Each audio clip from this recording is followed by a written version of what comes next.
Hi, everybody. I am so happy to be here today with you, Destiny, Heather, and Felicia. I don't know about everybody else, but I have been down bad with the flu in my house, so I'm glad to be here and having a little fun and getting into the real talk with you all for a bit. So thank you for giving me this break and joining. So let's just get right into it. I'd love to start with you, Destiny, and maybe kick things off a little bit with our first discussion that we want to focus a bit more on talking about the hiring process and really to start things off with, where we're at with the changing recruitment and the landscape right now around job seeking, Mhm. especially coming out of 2020. What do you think really is the onus of like the modern corporate marketer in attracting diverse talent to their organization? Well, I love this question. I think a lot of times within the marketing space, there's a natural overlap just because of the types of efforts we have to make in amplifying kind of, DE&I efforts and things of that nature, which have been a very large primary focus for organizations since 2020, obviously. But I think that there can be confusion on what the marketer's role really is. So I'm glad that you actually asked that. I think for me, the first thing that I would say is probably marketers from the corporate standpoint really need to market in the same way that the company would for a client. So marketing through the lens that job seekers, potential clients, and even current clients are demanding a different level of humanity, the same way that consumers are from brands. They're demanding a different level of connectivity with societal issues. They're demanding a different type of stance when it comes to anything cultural.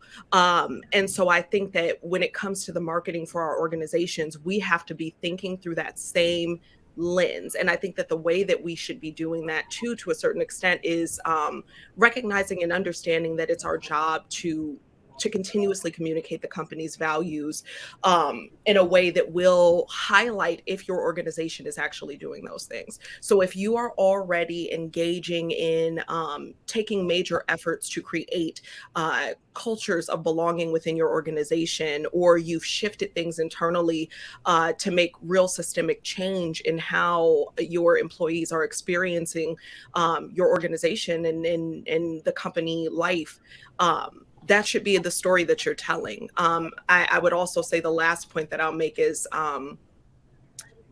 we own the shift in representation through marketing. And so I think it's also equally as imperative for us to be doing things like taking inventory and being smart about how we're thinking through who we're nominating for awards, who we're putting forward for thought leadership, how are we representing the organization through the people. And I think that that will ultimately aid in how we partner with our HR teams to bring attention to the organization for job seekers. I love that. I love what you said in terms of the job of a marketer traditionally thinking about storytelling for the company. Mhm. But if you're not fixing what's happening on the inside, people see Absolutely. that, right, when you go to tell stories externally. So I think Or that's when you don't tell the great. stories. And I think that's one of the key issues, when the story is not being told at all. Um, and we're focusing more. I think the thing that we have to learn through most of the agencies is that it's not just about producing great work. Yeah, People aren't looking to just see that you do really great creative. They're looking to see that you actually are offering these cultures of belonging that job seekers are looking for. They're looking to see that you're starting real initiatives that are making change, that are aligning with the demands of new job seekers. So I think it's really about telling that story too. I love that.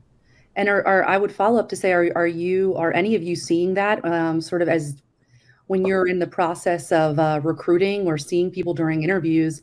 I know we've heard from recruiters, at least on our side, more people are asking those types of questions right up front. They want to know that. So I'm interested if all of you are hearing that too when you're interacting with new candidates or people who are considering coming to work for you. Yeah, I mean, we did a lot of work this year around our overall enterprise brand and developing our purpose. And at the heart of that purpose is around equity. So, one of the things that we're very keen to talk about is not just our intentions behind that, but actually our actions. So, we're definitely getting those questions as we have people come into the organization.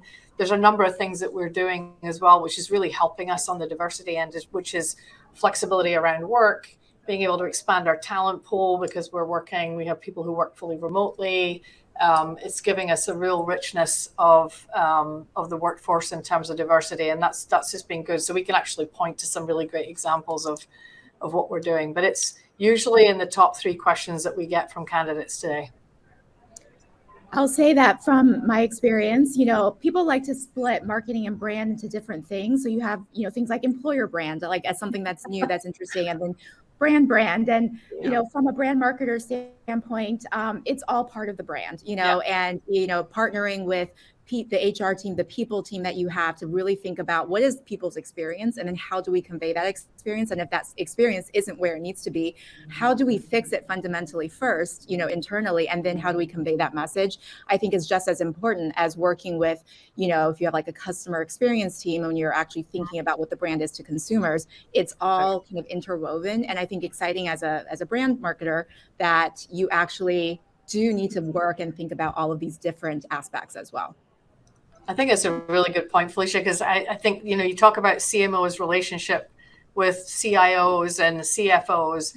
Actually, one of the most important relationships I have is with our head of HR and really helping them bring the right people into the organization and, make sure that we are meeting our goals on diversity specifically. I love that. So I think a few of you hit on some things I'd love to expand upon maybe with this next question. So, Destiny, you brought up this idea of creating a sense of belonging, and Heather mentioning you have to, you can't just talk the talk, you have to take action. So maybe Felicia, if you can keep going with what does it mean to you to create a sense of belonging? I think especially as you're thinking about the next generation of marketing talent, people who may have more fluidity in their roles, people whose expectations may be different than what they once were about what it means to join a corporate marketing org. What does it mean to you to create that sense of belonging? What are the challenges? Can you get into that? Yeah, absolutely. So I love when you mentioned, there's people, it's not a new thing that people have fluidity in what they want from their roles. People grow from one thing to another. But I think in previous generations, that was just not something that was really celebrated or empowered. So you kind of go in for one thing and you are, for the most part, expected to do the same thing. This new generation of people coming in, that's just not what that's not what it's about. There's if you have someone coming in, you want them to grow with you, you have to understand and respect the fact that they as people will grow. The things that they're interested in may grow. And, if you want to retain your best talent, you really do need to really understand what their wants and needs are as a whole person, as well as a whole employee. So I think creating a safe space is one, really understanding each individual person on your team. It's not cookie cutter. You could have 3 people on your brand marketing team, but they're 3 very different people who have different potential and different career paths. So it's really about understanding each of them individually, what their superpower is, what their goals and ambitions are, how you can empower them. And then I would say you could create a little safe space for them in your team, but in order for people to succeed, they will have to succeed in the organization, if not in the world at large. So part of the, I think, undertaking too is really recognizing how do I create space for them outside of my team in the organization. How do I cut a path, where they can explore, they could have that safe space to be their best selves in any aspect of the organization or anything that they want to be doing. Yeah, I would piggyback off of that as well and say, from my personal perspective, I like to be the personal case study, the bring your whole self to work crash dummy, for better lack of words, as much, how much of myself can I actually bring into this space to ensure that because my professionalism speaks for itself, that my character and who I am and how much of who I am does not have to be shifted, shunned, changed. And my hope is that in doing so, that it feels universal. It doesn't feel ethnically specific. It feels like I'm just a human being stepping into this space, and because I'm being my whole self, anybody in this company can also be their whole self. So, I always say, if anybody who really knows me knows that I use this analogy all the time. I call it the kill the spider approach. It's like, I used to be terrified of spiders, and so I'd never kill them. But then I started to become more scared of what would happen if they were just continuing to run around my house. And that anxiety made me approach things head on. So I like the kill the spider approach pretty much in everything in life. And so I do the very same thing in terms of how I represent myself at work. I just come head on. I come in hot. And then, the hope is that will, leave a trail of breadcrumbs for the next generation to feel as though they can just be and still do great work. Love that. Yeah, love it. Kill the spider. Kill the spider. Kill the spider. My boss has a similar phrase he uses all the time that I have actually started to adopt. That's just running towards the truth. And I think it's the same type of mindset of, running towards the reality of who you are. And I do think that it's important to be able to see those people around you. And I'm sure that has helped a lot of people in finding that comfort zone. Do you feel that, the current sort of situation we're in, where there's a lot of work from anywhere, has either helped or hindered your ability as leaders, as managers, to create that sense of belonging, to clear those paths, to protect your people? How's it been? Yeah, I mean, it's certainly different, right? I mean, from my perspective, I have quite a few of my team who work remotely, and that's a commitment will be made to them, and we're going to continue to do that. We just have to work super hard to make sure that we're democratizing things, because one of the great things about COVID, I think, is, everybody was on Zoom, so we're all on kind of level playing field. So it was a great way to sort of pull everybody in, and people felt, I think, a little bit more comfortable leaning in and engaging. And now that we're a little hybrid thing going on, and it's a little different. We have to work really hard to make sure that people feel included, and finding projects for them to engage in. We also do some fun stuff. Every quarter we bring everybody in and have like a spirit week, and everybody fills their tanks up, and then they go back into their remote worlds. And that seems to be working pretty well in terms of people feeling like they have a touch base with everybody. I think that,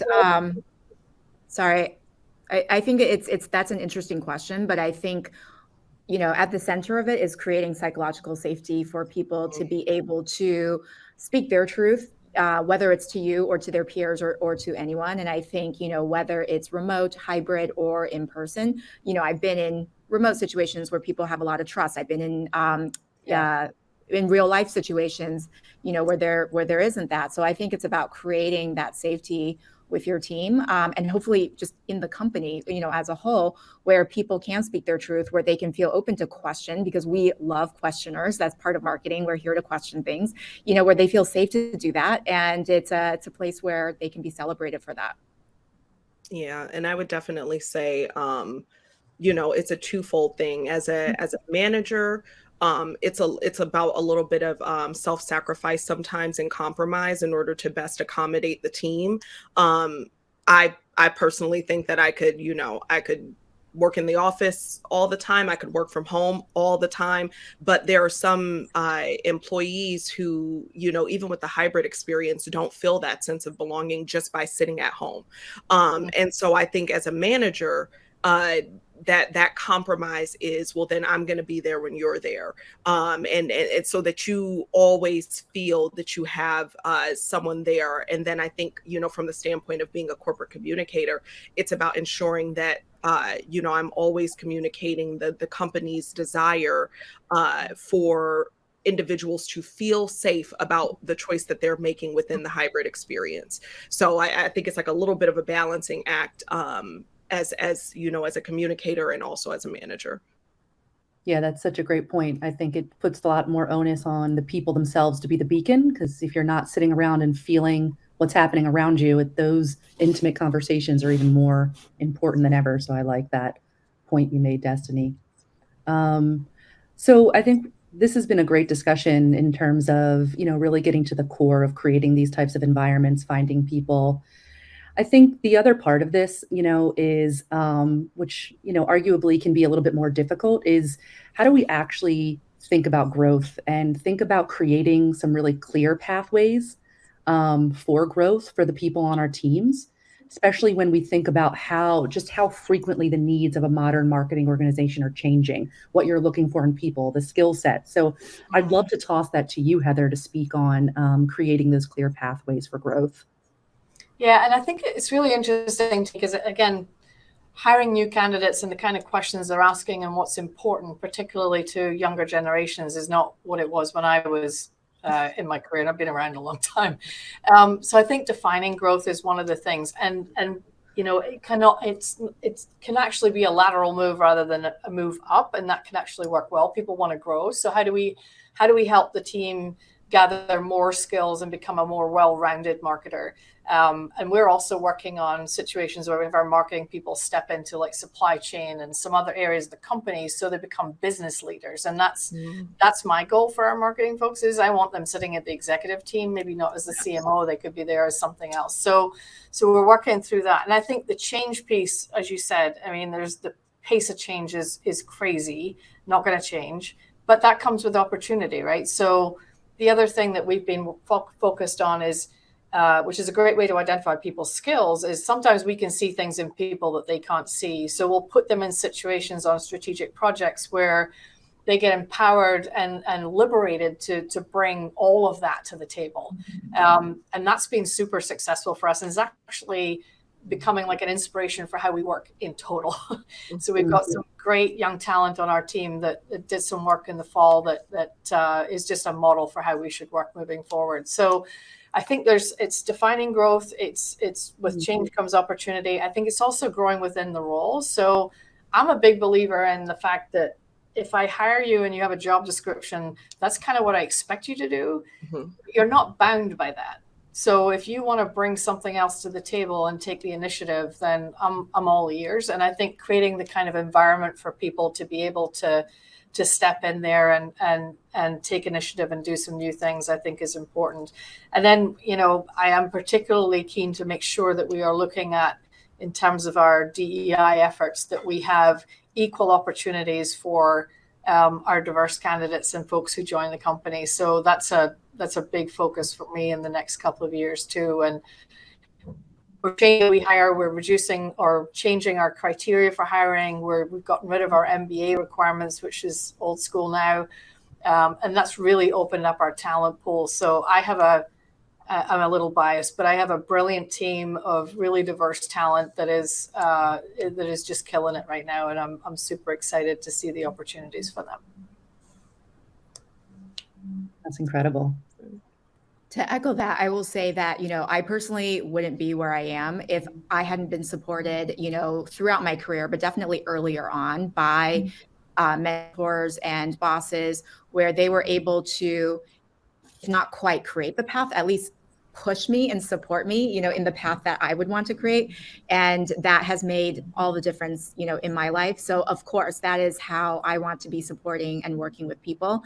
And I think, to Heather's point, one thing that I love is, now with the benefit experience, being able to see what people can't see for themselves. Maybe this person is in this role, but they would actually be brilliant in that role, but they don't have the experience. They haven't seen the organization like you have, and to be able to guide and suggest and work with them and the things that they're interested in, to create a path that maybe they would have never even imagined. That, to me, honestly, is the most fulfilling part, of the job, is to be able to see people, recognize something really special in them that they might not even see for themselves, and really pushing them along the way. Yeah, I agree.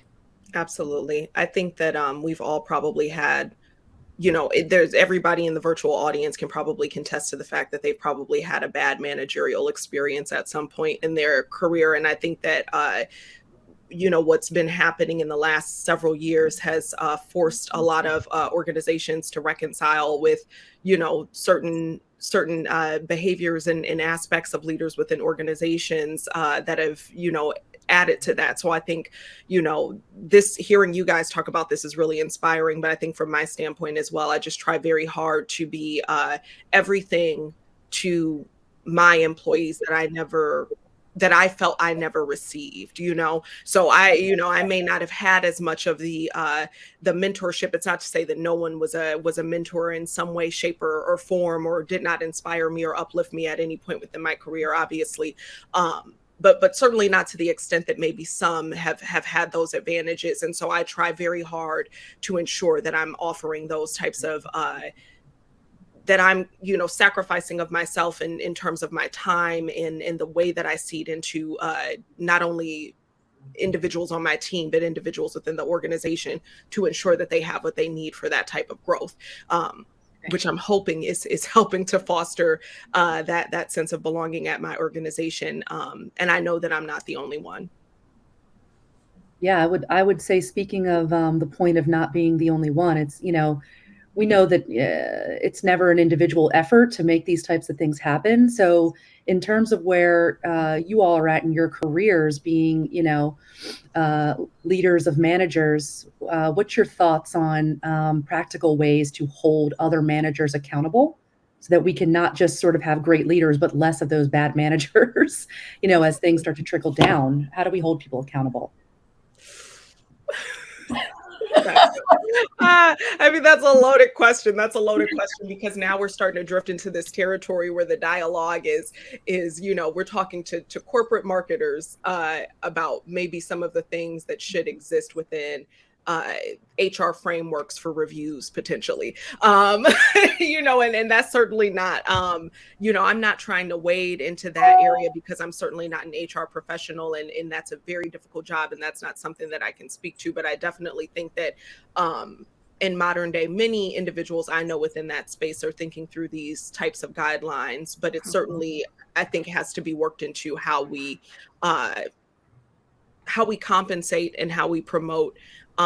Certain guidelines need to be worked in as you have to achieve these things in order to make it to the next level, in order to be a people manager. And also, I think we can understand that individuals can grow within their career without necessarily having to lead teams if that is not their strong suit. And that does not mean that you are not capable. It does not mean that you do not offer something amazing to the team. But it certainly means that maybe you make a little less money than the individuals who have the time, the patience, the care and concern to be able to seed into others, to grow them into the next leaders. So I think that, it's a wider discussion, probably around, how we structure compensation reviews and what types of accountabilities we're offering to the leaders within our organizations. I can certainly say, at least for myself, development within under my guidance or leadership certainly requires meeting certain touch points before you would ever be made responsible for leading others. I love that point of view. I think, in terms of holding other leaders accountable, to me, I think personally, there's probably like two steps for me. The first step is very much kind of collaboration, and there's a quote that I love that's never attribute to malice what you can attribute to ignorance, so there just might be people who are not aware, so this is where, if there's cross-functional teams, we all have to work with cross-functional teams, it doesn't matter where we are. And there's other teams that might have very different cultures. Hopefully there's a great company culture, but, I will absolutely spend the time to meet one-on-one, talk to people about, this is just how could we work better together? And I find that people do want to work better together, if the relationship is not working. But that's always my first step, and to always try to collaborate. But, if it does get to the point where people on my team are not feeling safe, or they are feeling like they are under attack, I will absolutely escalate it, and work with my HR partner, work with my executive team, because, in order to grow the next generation of talent, to ensure that this is a place where people want to work, and also to account for a lot of times the differences in seniority, where that happens, you really do have to, like Destiny said, work with the professionals, to make sure that it's dealt with correctly. Yes, Felicia, call the manager. see somebody on the email chain. She's not afraid to handle it. Yeah. I love that.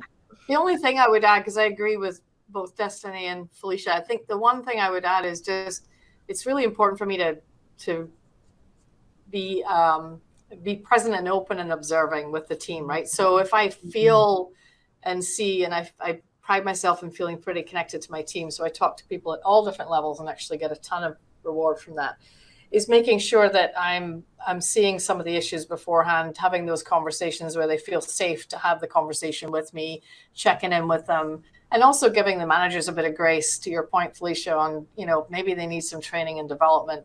Something we've done that's been super helpful for me is reverse mentorship, particularly with our diverse employees, which is really weird because I've been a mentor for years, so I have to stop giving advices, which is what I love to do, but actually hearing from them. And that program has been super successful, particularly for managers who haven't managed diverse employees before, or younger employees, or just people leadership in general, different generations, and how we think about that. So being connected to the team and making sure that we give them an opportunity in the forum and the safety to be able to talk if there's something that's not working.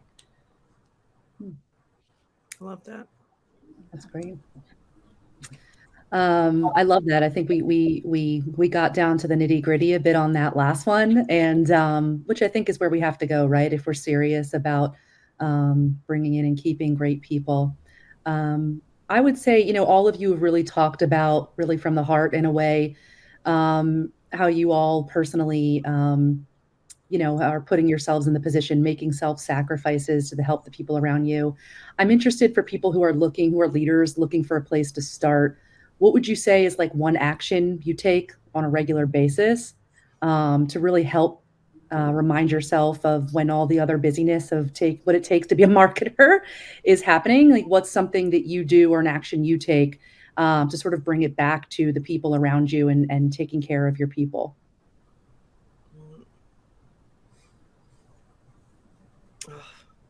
That's a hard question. I think if we're really doing the jobs we say we're doing, it can be difficult to take anything back to self, as much as we would love to be on this live broadcast and say, that's not the case. But I think more than anything, I just try to remain, in terms of bringing it back to the people, I just try to remain consistent in putting the people first in everything to begin with. Then we never have to circle back. For me, what that looks like is, every day I have a one-on-one with my team in the morning. It never ceases. There's always a touch base. Do I need that time? 100%. But is it of greater value to them to have the attention and care and, set aside time? Absolutely. And just a consistency in fighting for the individuals across the organization when it comes to the needs that they have, even when it's uncomfortable. Those are the ways I think that I do it. Just keep the people first always, so that you never have to circle back. Yeah, I would say that. I mean, that's certainly how I approach my job. My number one priority is the team. Everything else will take care of itself. And so I focus very much that way. And I think accessibility, right? So we can be fairly we have a lot of deference to titles in this organization. A lot of organizations do. I don't work that way. So my job is really, and I do believe in servant leadership. I'm there to support the team and get obstacles out of their way and help them grow and develop. So being accessible, being consistent in my messaging around that, and being really available when people want to talk. And that's been really good. It keeps me connected to the team, helps them understand that they have a voice. And, I strive to do that all the time. Doesn't always happen, but I strive to do that all the time. That's great. Felicia, if you wanted to jump in, otherwise we were going to start to take some audience questions. I was just going to say something very, very short, which is after the first little bit of working with any team member, I basically know what their superpower is, and everyone has a superpower that is not mine.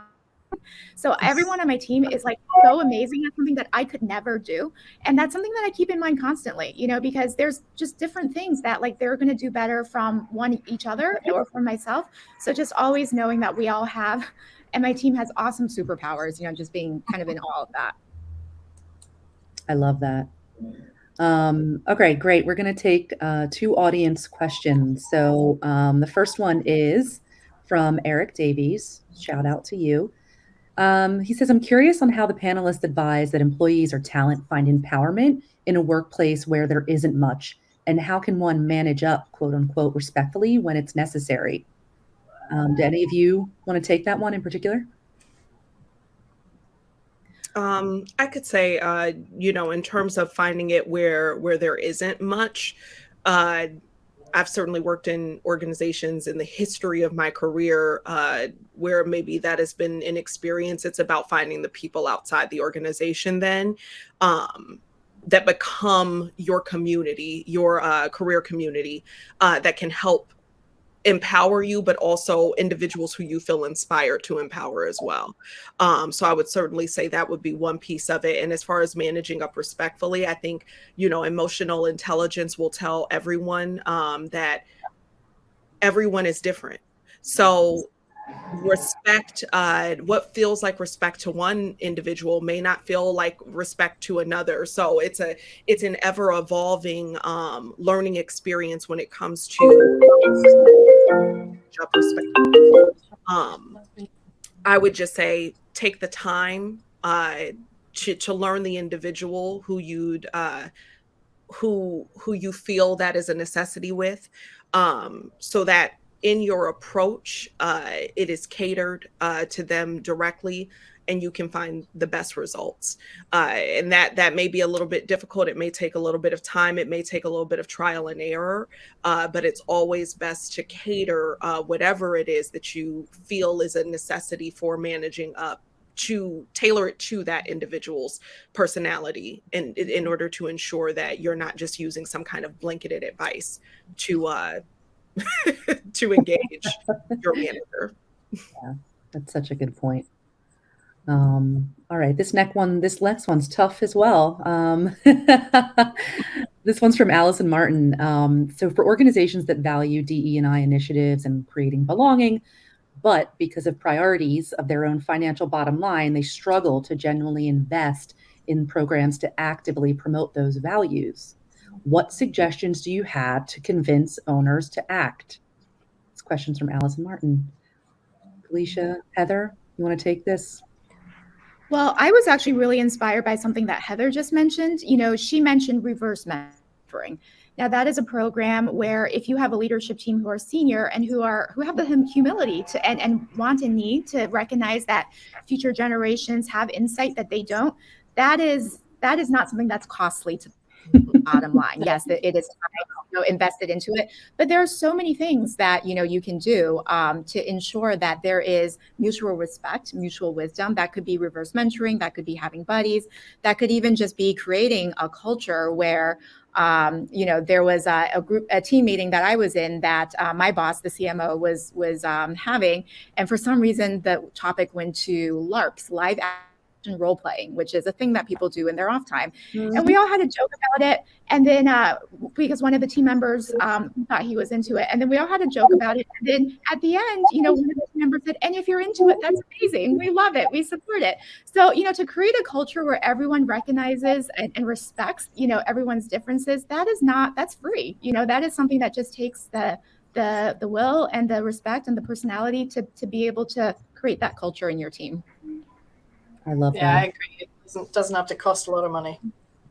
That's a good point. I think it builds off this this next question from Caitlin Ori. So she's asking, do the panelists think bringing your authentic self to work is a powerful contribution to the workplace and should be seen as a strength employees can use to grow in the org? Yes. 100% yes. 100%. 100%. I mean, it's something we talk about a lot. It actually comes from the top down. Our CEO, Beth Ford, talks about this a lot. She talks about actually when we hire people, and I love this, when we hire people, we actually hire your entire community, family, And we want to make sure that your community and family and you are feeling like happy, settled, sense of belonging, that you're part of the organization. And that includes bringing everything to work, your weirdness, quirkiness, whatever it is, bring it, because that's where we get, the richness in our employee, in our workforce. And it's how we get to better work and better results for us as a farmer-owned co-op. So it's 100% is so valuable to the organization. And for me, in particular, the marketing space is incredibly valuable. I'm going to ask this next question and then open my front door because my daughter is being dropped off. But this actually came from something you had said on reverse mentoring. Heather, do you have any advice on reverse mentoring? I'd like that concept and would love to see more of that. And I'll be right back. Yeah, I hadn't really heard much about it before. And as I said, I've always been in the mentor role. So it was new to me. And it took a little while, but it's been running for a year now here. And we have people from across the organization. My mentor is actually one of our, what we call them, TAP associates. So she's brand new out of school. She's now working in the supply chain division. She's African-American. She's working in an environment where she's working with a lot of older folks. And she's female and it's more male dominated. So there's a lot of things that she can teach me about how we make sure that she feels safe and heard and all of those things. And it's been an incredible learning experience for me. And it didn't take much to set it up. We just had to have people raise their hands who wanted to be mentored, which, I think our entire senior leadership team here were like, yeah, we really need to understand this. And then we just have, we have regular one-on-ones and in each month we have a different subject. And that sometimes changes based on whether it's cultural events or other things happening. But it's fairly simple to set up, and I would 100% recommend it. It's been so valuable for me this year, personally as well as professionally. Mm. I love that. That's so helpful. I have a guest of honor who's joining me. This is my daughter, Sybil. Oh. Love the bunny ears. Hi, Sybil. So cute. It's a great topic for her. I love that she brought her whole self to the panel. She did. It was valuable.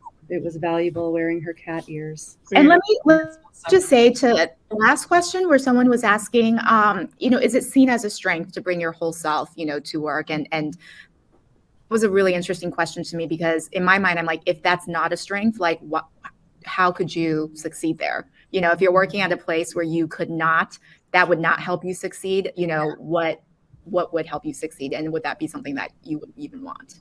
Yeah. And I'll piggyback off of that too, really quickly. I think Felicia made some really strong points earlier, just about everybody having their own superpowers. And I think that that's extremely accurate. There are things that people at my organization can do that I can't even begin to fathom. I play a game all the time, even speaking to mentoring up, like I play a game all the time called Ask a Gen Zer. Like, what does this mean? What is this thing? Like, just so that I can ensure that I'm always, as aware and as informed.